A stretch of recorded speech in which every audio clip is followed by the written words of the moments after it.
দাঁড়া, তোর কোন বাপ আছে আমাকে বাঁশ দিয়ে মারতে এলি আর আমাকে গাল দিলি, এটা তোকে আজকে দেখিয়ে ছাড়বো। ধরে রেখে দিলাম। অজস্র মানুষ মারধর করলো ছেলেটাকে, যা ইচ্ছা তাই।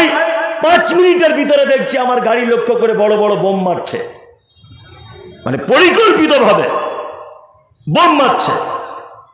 আশ্চর্য ব্যাপার। এ আবার কেমন? সঙ্গে সঙ্গে থানাতে ফোন করলাম, ওখানকার সাব ইন্সপেক্টর এসেছেন। উনি এসে আবার আমাকে ওখান থেকে গাড়ি করে 4-5টা পুলিশ গাড়ি নিয়ে উদ্ধার করে আবার আমাকে হাওড়া পর্যন্ত পৌঁছে দেওয়া হলো। এই তো অবস্থা। সারা পৃথিবীতে যত মারামারি দাঙ্গা হাঙ্গামা হয়েছে সব হয়েছে জবানের মাধ্যমে। ওই ছেলেটা যদি আমাকে গালাগালি না দিত আমি দাঁড়াতাম না, ঝামেলাও হতো না।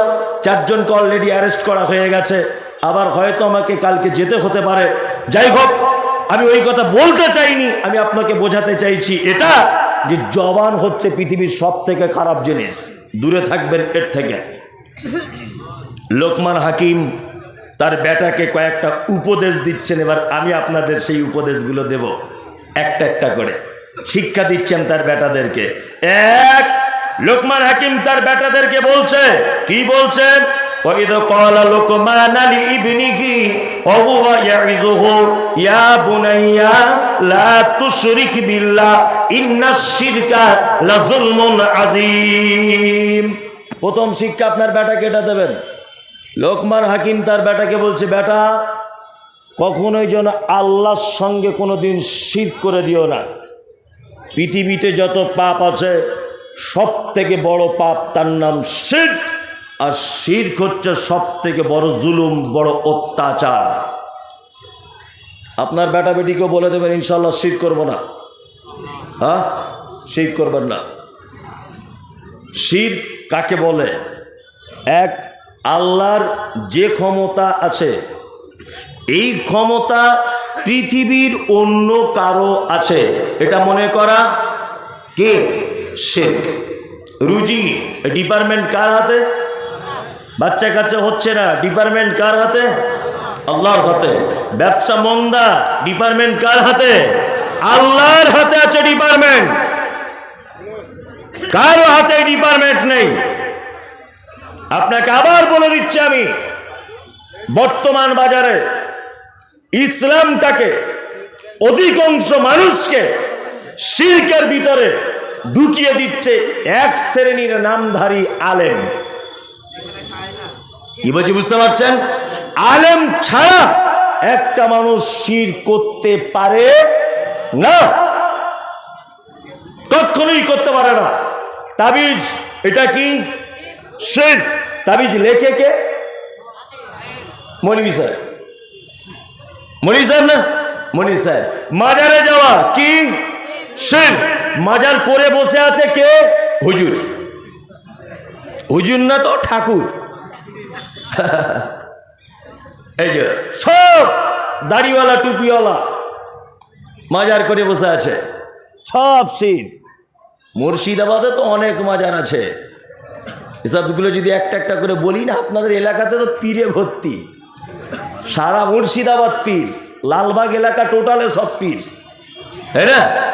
আল্লাহ আকবার। মানে আপনাদের আর নামাজ রোজা কিছু লাগবে না, ওদের হাত ধরলেই হয়ে যাবে। আশ্চর্য ব্যাপার। আমি মমতাজুল ইসলাম এই কথা বারবার বলি, ওই জন্য আমাকে পীর সাহেবরা বলে তুমি কি আর বক্তব্য খুঁজে পাও না? আমি তোদের যতক্ষণ না উচ্ছেদ না করবে এই বক্তব্য ছাড়বো না, তোদের উচ্ছেদ করে ছাড়বো, তোদের ভিটে বাটি চাটি করব। হারামখোর। অন্য লোকের বইয়ের বাচ্চা হয় না তখন বলছে আমাদের কাছে এসো তাবিজ নিয়ে যাও, আর ওর বইয়ের যখন বাচ্চা হয় না তখন যে একটি প্লেনে করে ভেলোরে যাচ্ছে। এই বুদ্ধি তোমায় কে দিল? 2023 সালের মানুষ এত বোকা হয়? হ্যাঁ, এত বোকা হয়? আমি একটা জিনিস শুনেছি, আপেল খেলে শরীরে পুষ্টি যোগায়।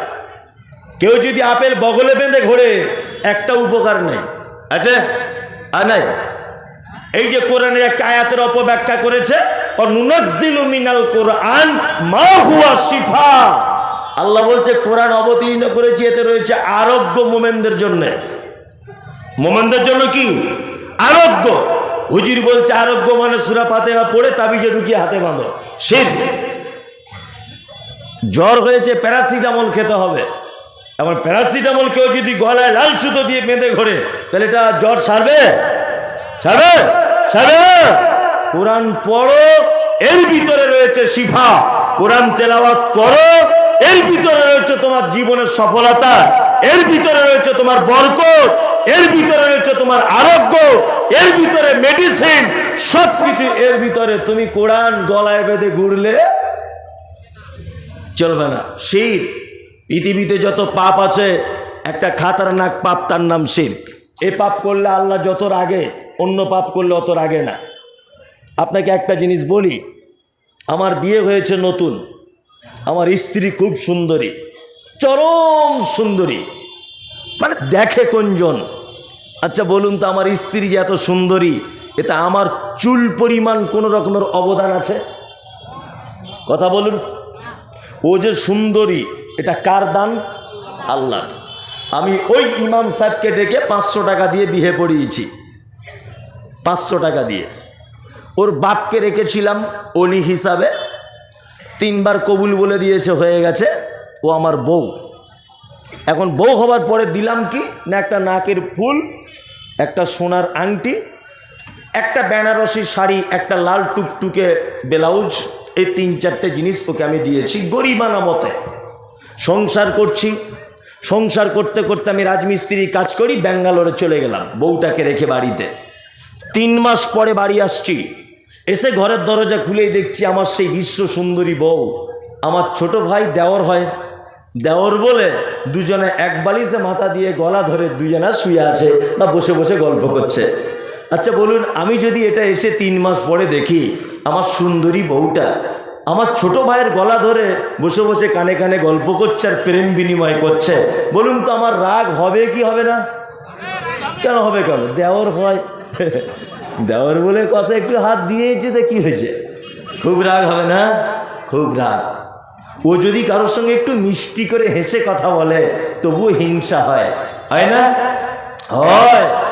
ও যদি কারো দিকে একটু তাকায়, হিংসা হয়, হয় না? হয়। কিসের অধিকারে এত হিংসা? কিসের অধিকারে এত প্রেম? আপনি দিয়েছেন বাকি, রূপ তো আল্লাহর দেওয়া। দিয়েছেন কি?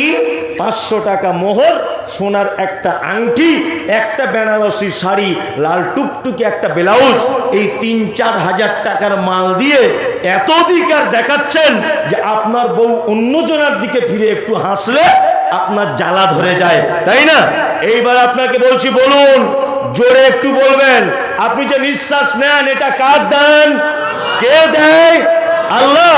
চোখে দেখেন, এই আই পাওয়ার কার? আল্লাহ। এটা যদি মেশিন হতো, এই যে ফোল্ডিং সিস্টেম হাত, এটা যদি কোনো গাড়ির পার্টস হতো, তাহলে এইখানে গিরিশ ব্যবহার করতে হতো, হতো না? জন্ম থেকে নিয়ে মৃত্যু পর্যন্ত ফোল্ডিং সিস্টেম। কে গিরিশের মালিক? কে? আল্লাহ।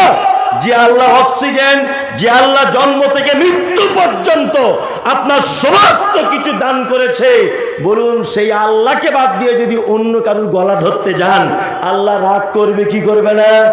করবে, করবে। শিরক মারাত্মক বড় পাপ। আমি ওই জন্য সারা পশ্চিম বাংলার যত বক্তা আছে, প্রত্যেক বক্তাদের কাছে বিনীত অনুরোধ, হযরত মুহাম্মদ সাল্লাল্লাহু আলাইহি ওয়াসাল্লাম মক্কাতে ছিলেন 13 বছর। কত বছর? 13 বছর।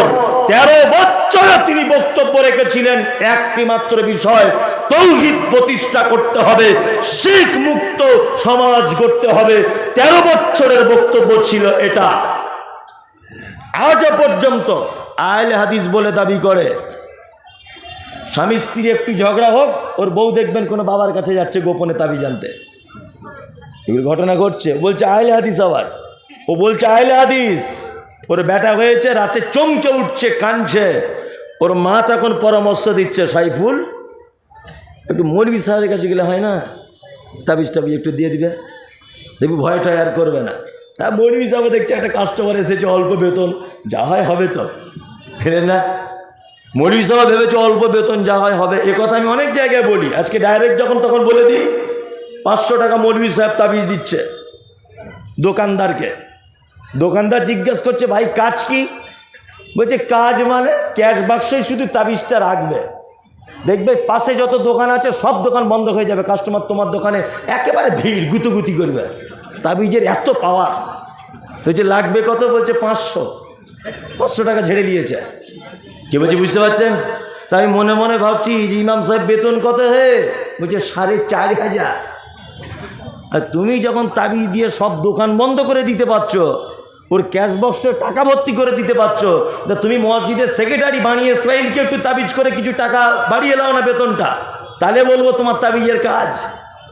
হ্যাঁ, এরকম ভণ্ডামি চলছে কি চলছে না? শিরক মারাত্মক বড় পাপ, এই পাপ করবেন না।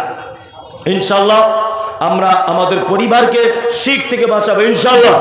ইনশাল্লাহ লাল সুতো, কালো ধাগা, মাদলি, গাছ বাঁধা, হাত দেখানো সব কি শিরক। বলছে আজমির শরীফের সুতো, তোমার আজমির শরীফের 12টা বাজাবো বদমায়েশ কোথাকারে। আজমির শরীফের যে লাল সুতো পড়েছো তো মুর্শিদাবাদের ঝুট মিলে তৈরি হয়েছে। হ্যাঁ, এই ও তোমার কি উপকার করতে পারে? বলছে আজমির শরীফের সুতো। পৃথিবীতে মাত্র 3টে জায়গা আছে নেকির উদ্দেশ্যে যাওয়া যায়। 1 মক্কা অর্থাৎ কাবা, 2 মদিনা মসজিদে নববী, 3 ফিলিস্তিনের মসজিদে আকসা, 4 নম্বরের অপশন আর একটা আছে। আমাদের নবী মুহাম্মদ সাল্লাল্লাহু আলাইহি ওয়াসাল্লাম বলেছেন, কোন মানুষ যদি বাড়ি থেকে ওযু করে মসজিদে কুবাতে গিয়ে যদি 2 রাকাত সালাত আদায় করে, একটা উমরা হজের সমান নেকি তার আমলনামাতে লেখা হবে। এই 4টে জায়গা ছাড়া নেকির উদ্দেশ্যে ভ্রমণ করা চলবে না। বলছে 7 বার আজমিরে গেলে 1 বার হজের নেকি। হজ পড়ে আছে, তোমায় কাঁচা কুঞ্চিলিয়ে পাছার চামড়া তুলে দিতে হবে। বিয়াদব কোথাকারে, কে তোমাকে কথা বলেছে? কিসের আজমির, কিসের লাল সুতো? আশ্চর্য ব্যাপার, সব শিরক। সব কি শিরক। কি হলো? ও ডাকতে হবে না, ওরা ওইভাবেই যদি ভালো বোঝে। জানার জন্য বলছি। হ্যাঁ, ওই যে আপনি বললেন বাঁচানোওয়ালা কে? আল্লাহ, মারনেওয়ালাও আল্লাহ। আপনাকে যে অ্যাটাক করেছিল, আপনি ছোট করলেন কোথায়? আল্লাহকে না দেখে থানাতে। এটা একটু সম্পর্কে ব্যাখ্যা করুন। এতটুকুই আপনার জানার? জানতে চাইছি। আচ্ছা, ওটা লাস্টের দিকে বলবো, লাস্টের দিকে বলবো। হ্যাঁ জি, ওটা লাস্টের দিকে বলবো। একবার বলে দেন ডান দিকে জায়গা আছে। আচ্ছা, এই ডান দিকে জায়গা আছে, এদিকে আছে ভাই যারা দাঁড়িয়ে আছেন, ডান দিকের জায়গা আছে। আপনারা এইদিকে আসুন, তাড়াতাড়ি এদিকে চলে আসুন, ডান দিকে জায়গা আছে। আচ্ছা, এদিকে ফিরুন, এদিকে ফিরুন, এদিকে ফিরুন। সেটা হচ্ছে শিরক। আমরা আমাদের পরিবারকে শিরক মুক্ত পরিবার গড়ে তুলবো ইনশাআল্লাহ। কোন শিরকের সঙ্গে আপোষ হবে না। চলুন, লোকমান হাকিম তার বেটাকে আবার বলছেন, ওয়াইদ ওয়াসাইনাল ইনসানা লিওয়ালিদাইহি হামালাতুহু উম্মুহু ওয়াহানান আলা ওয়াহানিন ওয়া ফিসালুহু ফি আমাইনি আনিশকুরনি ওয়া লিওয়ালিদাইকা ইলাইয়াল মাসির। লোকমান হাকিম আবার তার বেটাকে বলছে, আল্লাহ তাআলা বলছেন, আমি মানুষকে তার পিতামাতার সঙ্গে সদ্ব্যবহার করার নির্দেশ দিয়েছি, কারণ তার জননী তাকে কষ্টের পর কষ্ট ধারণ করেছে পেটে তাকে জন্ম দেওয়ার সময়, এবং পর্যাপ্ত টাইম পর্যন্ত, নির্দিষ্ট টাইম পর্যন্ত পর্যাপ্ত পরিমাণে তাকে দুধ পান করিয়েছে। দ্বিতীয় শিক্ষা প্রত্যেক সন্তানদের জন্য লোকমান হাকিম তার বেটাকে দিচ্ছে, বেটা পিতামাতার সঙ্গে অসৎ ব্যবহার করিও না। এবার আপনাকে একটা কথা বলি, পৃথিবীতে 2টো মানুষের মাধ্যমে জান্নাত যাওয়া যায়। কটা মানুষ? 2টো। 1 আপনার আব্বা, 2 আপনার মা। এদের সেবা যত্ন করার মাধ্যমে, এদের সেবা যত্ন করার ফলে আপনি জান্নাত যেতে কে পারবেন? অবশ্যই পারবেন। হয়তো পিতামাতার সঙ্গে ভালো ব্যবহার হয়, কেহ নাই। বুড়ো লোকদেরকে জিজ্ঞাসা করলে চাচারা বলতে পারবে কেমন অবস্থায় আছে। আবার যাদের আগে আগে স্ত্রী মারা গেছে তারা যে কত কষ্ট আছে আল্লাহ ছাড়া আর কেউ জানে না। মনের কথা স্ত্রীকে ছাড়া কাউকে তো বলা যেত না, সে তো আর নাই, ছেলে মেয়েদের বৌমাদের আর বলতেও পারে না, আছে না নেই? কিন্তু আল্লাহ সুবহানাহু ওয়া তাআলা পিতা মাতার ব্যাপারে বলতে গিয়ে বলছেন উফিউ ওয়ালা তানহারহুমা ওয়াকুল্লাহুমা কাওলান কারীমা। তোমার পিতা মাতার সঙ্গে এমন কথা বলে দিও না যে তোমার কথাতে শব্দটুকু যেন বলে না দেয়। যদি দেয় বিপদ হয়ে যাবে। কথা বললে ভদ্রতার সাথে বলো, নম্রতার সাথে বলো, মাথা নিচু করে বলো, কণ্ঠ নিচু করে বলো, খুব সম্মান জানিয়ে তাদের সাথে কথা বলো। বর্তমান যেন বাজারটা সম্পূর্ণ বিপরীত দিকে চলছে, তাই না? ছেলের টাকা পয়সা বেশি হয়ে গেলে মা ভয়ে কথা বলতে চায় না, বাপ ভয়ে ভয়ে করে কথা বলতে, কারণ ছেলে আমার এলাকার নামী লোক এখন, তাই না? একটা কথা মাথায় রেখে দেন, সম্মান দেয় না গায়ে আর সম্মান দেয় না মায়ে। আমি যত বড়ই বক্তা হই, গ্রামে গেলে কিন্তু কিছু লোক এখনো আছে আমাকে তুই বলে ডাকে, কারণ একসঙ্গে পড়েছি, বল টল খেলেছি, একসঙ্গে বদমাইশি করেছি ছোটতে, যারা আমার ক্লাস ফ্রেন্ড আমাকে তুই বলে ডাকে। কিন্তু আমি সব জায়গাতেই বক্তা, আমি যত বড়ই বক্তা হই আমার মা আজও পর্যন্ত আমাকে তুই বলে ডাকে, এখনো পর্যন্ত ফোন করে খোঁজ নেয়, কত দূর গেলি, বাড়ি আসবি আজকে, সাবধানে যাস, তাড়াতাড়ি করে আসিস। এই তুই শব্দটা এটা কে বলে? মা। মায়ের কাছে আপনি কখনোই কোনো কিছু আশা করতে পারেন না। আল্লাহ তাআলা বলছেন উফিউ ওয়ালা তানহারহুমা ওয়াকুল্লাহুমা কাওলান কারীমা। তুমি তোমার পিতা মাতার সঙ্গে সদ্ব্যবহার করো, উত্তম কথা বলো। ইনশাআল্লাহ আমরা চেষ্টা করব, ইনশাআল্লাহ। বর্তমান বাজার যে পুরো উল্টা দিকে চলছে, চলছে না? পুরো উল্টা দিকে চলছে। আল্লাহ কই উল্টা দিকে আপনাকে দেখায়। এই বুড়ো হয়ে গেলে আব্বা মা বুড়ো হয়েছে, বাপ মাকে তো খেতে দিতে হবে, 4-5 ভাই তারা, তা কীভাবে দিচ্ছে? পালি। মনে হচ্ছে ওর বাপ ইমাম সাহেব আর ওর মা মুয়াজ্জিন মসজিদের, তাই না? হ্যাঁ। আর 2 দিন 1 দিন যদি বেশি কম হয়ে যাচ্ছে তো বৌমারা বলেও দিচ্ছে, ক্যালেন্ডার দেখে খেতে পারো না, আজ ক তারিখ হলো, বলছে কি বলছে না? আর কেউ কেউ বলছে আমাদের তরকারি কি খুব মিষ্টি, ছেড়ে যেতে মন চায় না, বলছে কি বলছে না? বলছে। আল্লাহ পিতা মাতার ব্যাপারে কোরআন মাজিদে যে কথা বলেছেন, যে কথা বলেছেন, এই কথা অন্য কোনো ব্যাপারে তিনি বলেছেন কিনা আমার তদন্তের বাইরে, একদম বাইরে। দেখুন আপনাকে আপনার পিতা মাতার ব্যাপারে বলে দিচ্ছি। আপনি দিল্লিতে কাজ করতেন, দিল্লিতে, তা বাড়ি আসছেন, তা আপনার স্ত্রীকে ফোন করে বলছেন হ্যালো তোমার জন্য কিছু নিয়ে যাব। তা আপনার স্ত্রী ফোনটা ধরে বলছে হ্যাঁ অবশ্যই নিয়ে আসবে, শাড়ি জামা কাপড়, আর আমার বোনের জন্য 2টো শাড়ি জামা কাপড় আনবে। এনেছে, কেনাকাটা রেডি, দোকানে আছে দিল্লিতে। ও এইখান থেকে আবার ফোন করছে ওর স্ত্রী, ভালো কালার দেখে নিয়েছে তো? বলছে হ্যাঁ ভালো কালার দেখে নিয়েছি। তো বলছে এত দেরি হচ্ছে কেন, এখনও দোকানে কি করছো?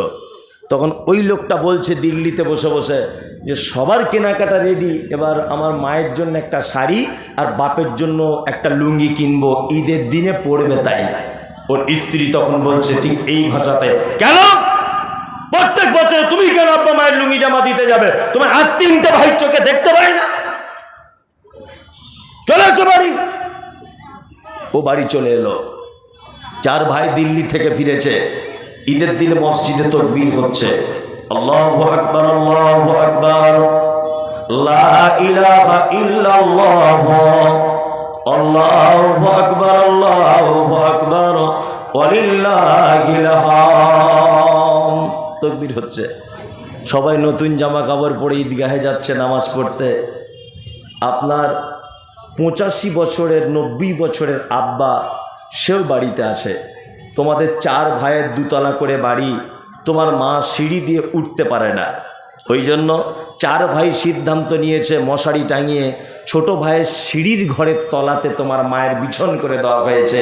তোমার মা বিছানাতে পড়ে আছে। তোমার মায়ের বয়স 85, তোমার আব্বার বয়স 90 বছর। তোমার মা তোমার আব্বাকে খুব ক্লান্ত কণ্ঠে বলছে, আব্দুল্লাহর আব্বা আজকে ঈদের দিনে নামাজ পড়তে যাবে না?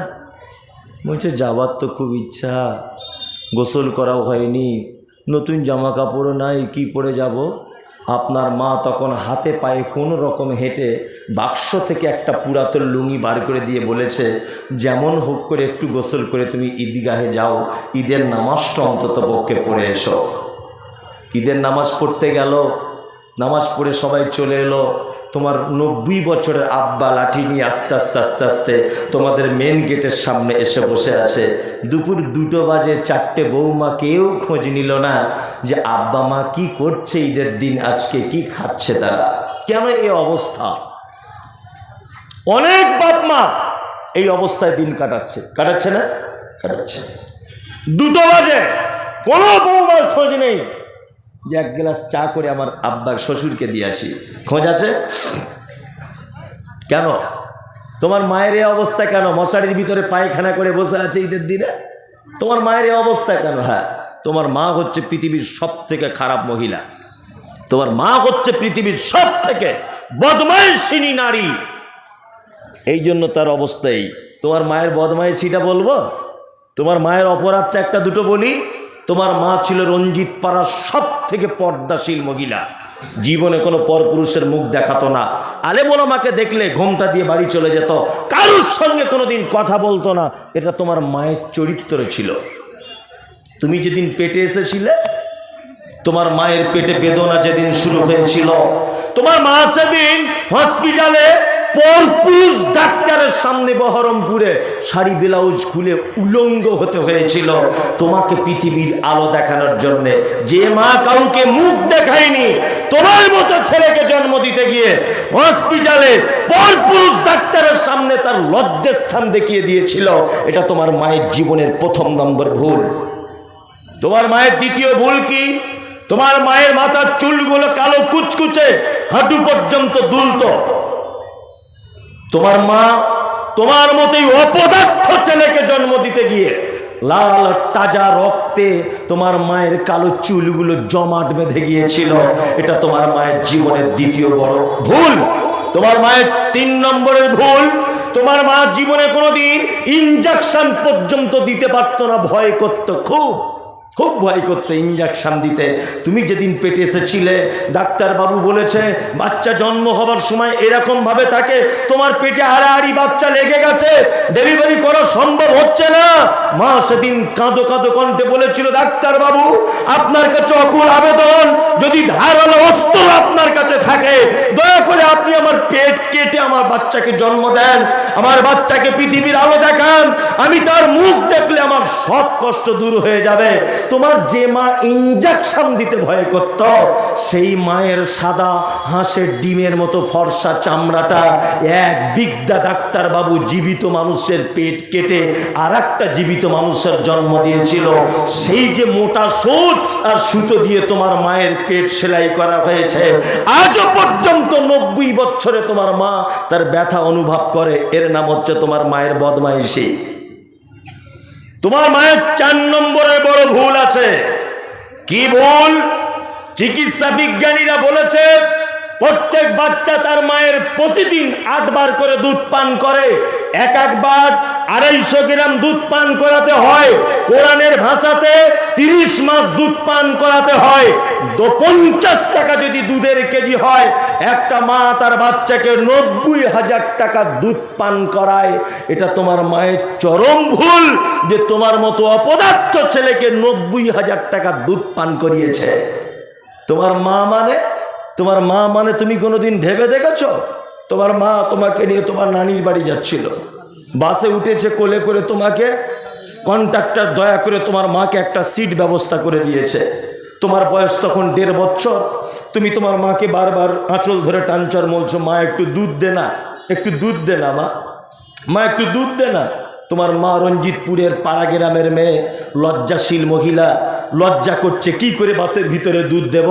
তখন তোমার মা বারবার চারিদিকে দেখে ব্লাউজের হুকটা আস্তে আস্তে করে খুলে দিয়ে সেদিন বলেছিল, সাইফুল লে বেটা দুধ পান কর। একদিকে দুধের মোটাতে বাচ্চা মুখ লাগিয়ে আছে, আর একদিকে জামা কাপড় দিয়ে পেট ঢেকছে, পিঠ ঢেকছে, মাথার কাপড় পড়ে যাচ্ছে কিনা। তোমার মা যদি সেদিন বলতো, বাসের ভিতরে অসভ্য যুবকেরা ফেল ফেল করে তোমার মায়ের চেহারার দিকে দেখছে, তোমার মা যদি সেদিন বলতো আমার লজ্জা করছে দুধ দেব না, আমি মমতাজুল ইসলাম বলছি তোমার কচি কণ্ঠনালী আটকে তুমি মারা যেতে।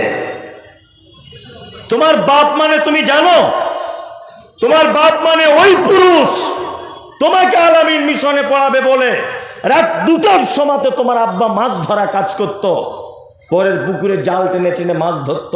কনকনে শীতে তোমার আব্বা জাল নিয়ে পুকুরে নেমে যেত, কোনোদিন বুঝতো না যে আমাকে ঠান্ডা লাগছে, কারণ তোমার যে স্বপ্ন পূরণ করতে হবে, তুমি আলামিন মিশনে ভর্তি হবে বলেছ। এই স্বপ্ন পূরণের জন্য এটা হচ্ছে তোমার আব্বা। কোরআন কি বলছে? কোরআন বলছে ইয়াসালুনাকা মাযা ইউনফিকুন কুল মা আনফাকতুম মিন খাইরিন ফালিল ওয়ালিদাইন ওয়াল আকরাবিন ওয়াল ইয়াতামা ওয়াল মাসাকিন ওয়া বনিস সাবিল ওয়া মা তাফআলু মিন খাইরিন ফাইন্নাল্লাহা বিহি আলিম। নবীকে জিজ্ঞাসা করা হচ্ছে, নবী আপনি বলুন, সারা পৃথিবীতে আমরা যত টাকা খরচা করি, যত টাকা ব্যয় করি, উত্তম খরচার জায়গা কোনটা? আল্লাহ নবীকে বলছেন, নবী কুল আপনি বলে দেন, মা আনফাকতুম মিন খাইরিন ফালিল ওয়ালিদাইন, সবথেকে উত্তম খরচা করার জায়গা হচ্ছে সন্তান তার বাপ মায়ের জন্য যে টাকাটা খরচা করে, এটা হচ্ছে উত্তম খরচা করার জায়গা। ওই জন্য তো আমি বলেছি, জলসা শুনতে এসেছেন রঞ্জিত পাড়াতে, আলহামদুলিল্লাহ, জলসা আপনি শুনুন। এইখানে 10,000 টাকা দান করলে 10,000 নেকি হবার সম্ভাবনা আছে, কিন্তু বাড়ি যাবার সময়তে যদি 100 টাকা দিয়ে আপনার মায়ের জন্য একটা ওড়না কিনে নিয়ে যান, আর মাকে গিয়ে যদি বলেন, মা তুমি নামাজ পড়ো, ঠান্ডার দিনে তোমার জন্য একটা ওড়না কিনে নিয়ে এসেছি, আমি মমতাজুল ইসলাম বলছি 10,000-এর থেকে 100 টাকার নেকি অনেক অনেক গুণে বেশি। কোথায় জান্নাত যেতে চাইছে? 4 বার করে ওমরা হজ করতে যাচ্ছে লোকটাকে দেখলাম, টাকা আছে কি করবে, মাথায় কাজ করে না। হ্যাঁ, আর ওর মা ভাত খাচ্ছে পালি সিস্টেমে। হজে যাবার আগে বলছে, মা 13 তারিখে আমাদের বাড়ি, তাহলে চলে আসিস, এখন ছোটদের বাড়িতেই খা। এই লোক যাচ্ছে জান্নাতে যাবার উদ্দেশ্যে উমরা করতে হজে। ও ভেবেছে মনে হয় টাকা দিয়ে প্লেন চেপে গেলেই মনে হয় জান্নাত ঢুকে যাওয়া যাবে, এটা ওর ধারণা। কি বলছি তাই না? এই ধারণা ঠিক না বেঠিক? বেঠিক। পৃথিবীতে যদি জান্নাত আপনি যেতে চান, অবশ্যই আপনার পিতামাতার সঙ্গে সদ্ব্যবহার করার চেষ্টা করুন। বয়স্ক মানুষরা ভাবছে ভালোই বক্তা এনেছে, আমাদের ব্যাপারে বলছে, তাই না? আমাদের ব্যাপারে বলছে, তাই না? খুব মজা লাগছে না? ছোট্ট খোকন বলল সেদিন বাবাকে তার ডেকে, বাবা তোমার চুলগুলো সব যাচ্ছে কেন পেকে? বাবা বলে, যাদের ছেলে দুষ্টুমিতে পাকা তাদের বাবার মাথার চুল যায় না কাঁচা রাখা। ছোট্ট খোকন বলল, তখন হয়নি আমার ভুল, তুমিও তো ছিলে আমারই মতো, তাই পেকে ছিল দাদুর চুল। বুঝেছেন কিছু? একটা বাচ্চা ছেলে তার বাপকে বলছে, আব্বা তোমার চুলগুলো মাথায় পেকে যাচ্ছে কেন? বলছে, ওরে যাদের ছেলেরা খুব বদমাইশ না, এই টেনশনে টেনশনে চুল পেকে যায়। ছেলেটা তখন বলছে, তাহলে দাদুর চুল পাকলো কেমন করে? তুমিও নিশ্চয়ই মাল্টিভিটামিন ছিলে। এটা প্রশ্ন। যে সমস্ত বুড়ো মানুষরা আজকে ভাবছে যে আমার বেটারা আমাদের দেখে না, এই আপনাকে বলছি, আপনার বেটার এখন যে বয়স, আপনার যখন এই বয়সটা ছিল, আপনি এই ব্যবহার করেছিলেন বাপ মায়ের সাথে? হ্যাঁ, ব্যতিক্রম। ওরা পার্সেন্টেজে আসে না, 2-1 মানুষ। কি বলছি বুঝতে পারছেন না? 2-1 মানুষ। আজকে আপনি বড় আফসোস করছেন, তাই রে 4টে বৌমা থাকার পরেও আমাদেরকে দেখে না। হ্যাঁ, ঠিক আপনার আব্বাও এইরকম আফসোস করে পৃথিবী থেকে চলে গেছে। আপনার স্ত্রীর আপনি যেদিন রক্ত তেজ ছিল 10 পয়সাও দাম দেননি। ঘটনা ঘটছে কি ঘটছে না? এগুলো বাস্তব চিত্র নয়, বাস্তব চিত্র এইগুলি। যাই হোক, পবিত্র আল কোরআনে আল্লাহ সুবহানাহু ওয়া তাআলা একটা একটা করে সিরিয়াল বলেছেন, আরো অনেক সিরিয়ালের কথা আছে।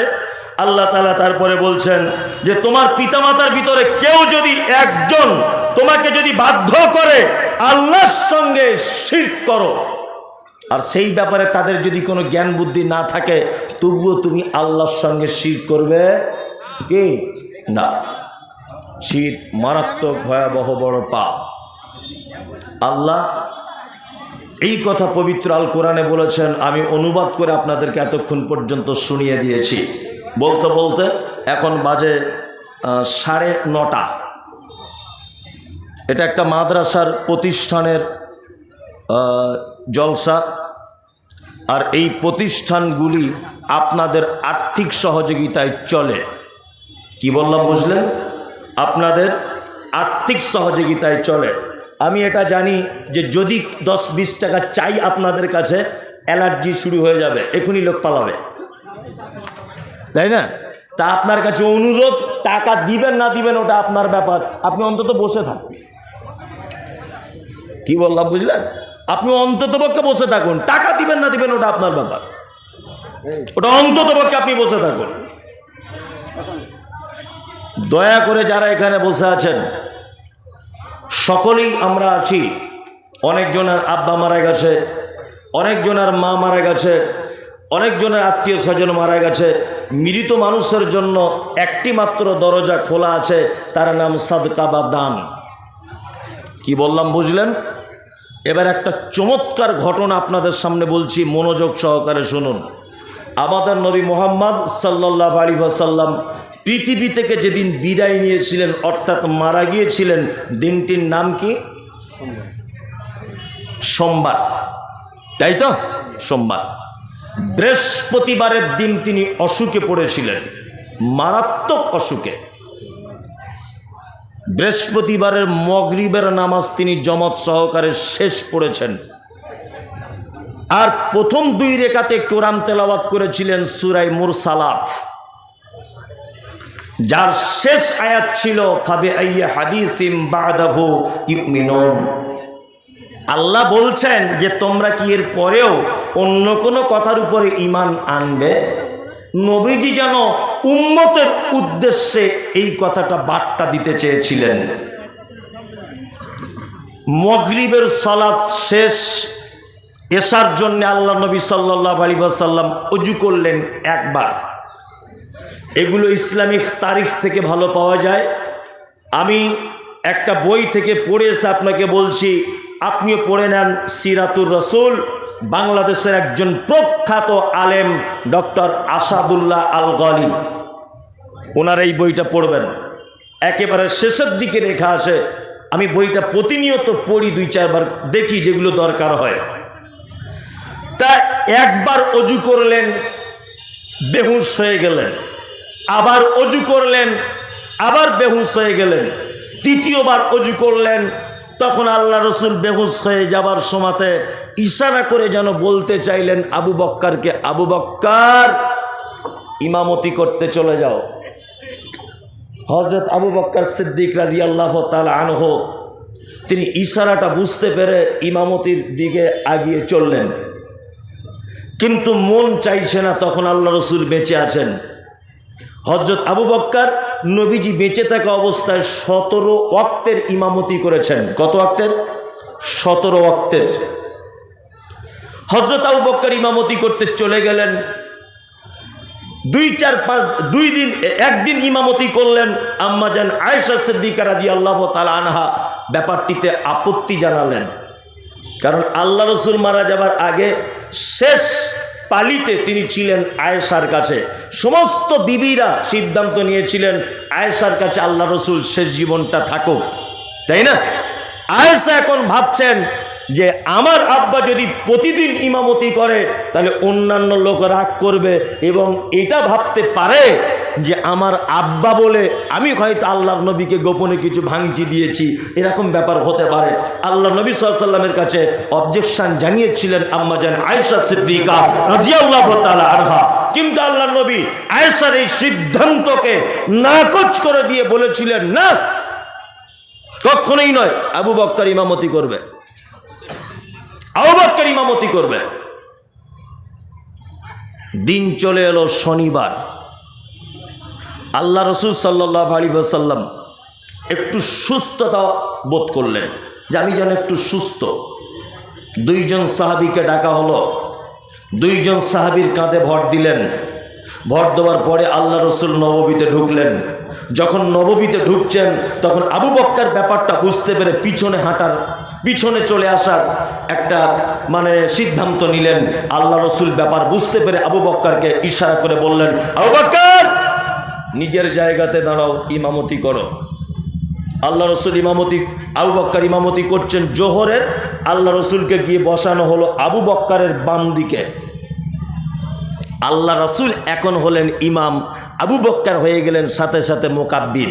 ইসলামের প্রথম মোকাব্বির হচ্ছেন হযরত আবু বক্কর সিদ্দিক রাদিয়াল্লাহু তাআলা আনহু। ইমামতি করলেন, বাড়ি চলে এলেন।